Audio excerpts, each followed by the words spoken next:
Hey Thrifty Beauty viewers, we're here today with another review. This review is going to be on the Rimmel London Stay Matte Liquid Mousse Foundation. I have the color 10. It is light porcelain. It is a lightweight and shine control foundation. I've heard really good things about this, and I had really been wanting to try it, so I picked that up. And then I also, at My Deals, which is a subsidiary of Dollar Tree, found the Beauty Benefits Ultimate Cover Foundation from Wet n Wild. So I picked that up because it was only $1. And this is not a versus. This is just basically to show you the different foundations. Now, I had some swatches where I was playing around earlier, and I decided to leave those just to show, because they're both supposed to be decent cover foundations. I wanted to just leave something there to show you guys. So the consistency, however, let me start with this. Let's get this in the way. I'm sorry, guys. I burnt my finger the other day. I know that looks ugly. It's been a long week. I'm sorry I haven't got any reviews up, but I have a ton ready for you and a new Valentine's Day giveaway starting very soon. As you can see here, the foundation is very mousse-like. You can see the air bubble on the side over here.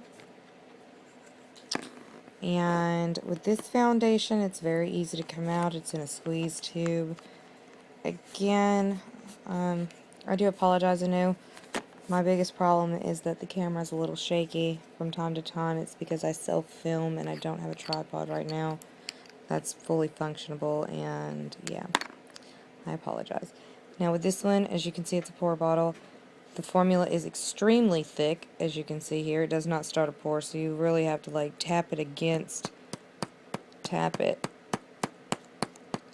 to get anything to come out, and it's very little at that. So I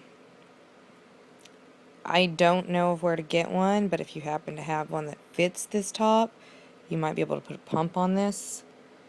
But as far as I know, they don't have one for that. And that's really kind of upsetting, because it's like, okay, now on to the consistency of this one. This one's very thick. It's a liquid consistency. It's more like it's kind of like a mousse or a whip. As you can see here, the consistency. This one keeps its own shape and form, and both of them are thick enough. If turned upside down, they're not going to run off or anything like that. I'm going to go ahead and give you up close to that while I try to blend these in on my hand. So if there is some movement.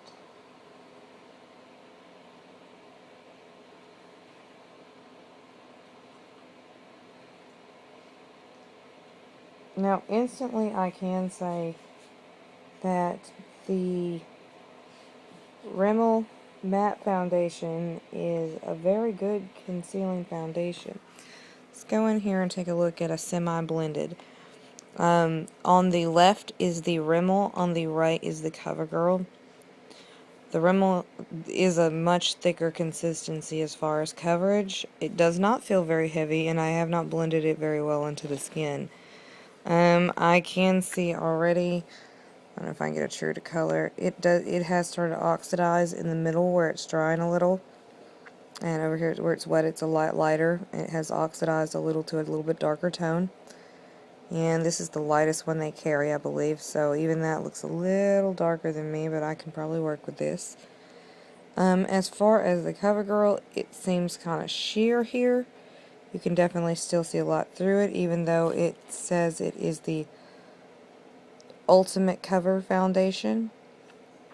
It doesn't seem to be an ultimate cover, though it might be buildable. Let's see if it's buildable. We're going to take a bit from over here. See, I mean, because it does have a bit. So I'm just going to tap a small area quickly for you. And you can see where I've done that right there. And it is buildable, so we're almost at the same coverage with a second light layer. And honestly, I can say the Rimmel does feel heavier, but again, this is not a versus. This is just more of a introducing two foundations at once to save you guys some time. The Rimmel I have used on my face. You have to work quickly with it. If you don't work quickly with it, it kind of dries in that area and will be splotchy, so you do want to work quickly with it, or work with a damp beauty blender or a generic beauty blender to get it on. It doesn't work too well with a brush. This one you will blend out with your fingers. I tried to use a sponge and it started to do eraser peelings, and I think you guys understand what I mean. Like when you rub your skin and it's dry, you get a little eraser peeling looking stuff. Well, I was getting the same thing from this foundation. Once I had started to try to pat it around, it was starting to do the eraser peel. So I really didn't like this one very much. But the thing that I'm going to keep it for, since it is such a light tone, is maybe for a highlighter in some areas, because it's actually, the formula is not bad, but I wouldn't want to use it all over. So this wouldn't be bad for a highlighter. And for $1, I really can't complain at all. The Rimmel Stay Matte was $5 and some change, so we can just say $6 with tax. Sorry, I gotta get this focus happening here. And like I said, I got the lightest one that was available, which is in light porcelain. They say it's a feather light liquid mousse. It really is light, and it really does blend well. I just put too much there to be able to blend it out. Let me get you a good zoom. Okay, there you go.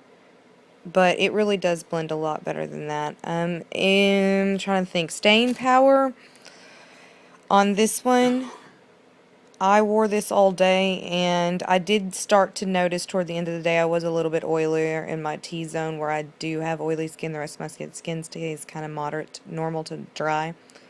So I did notice that I was getting a little bit oily about 8 hours in. So I'd say this is a good 6-hour foundation before I started to see that. This one started to kind of wear off within 4 hours or so.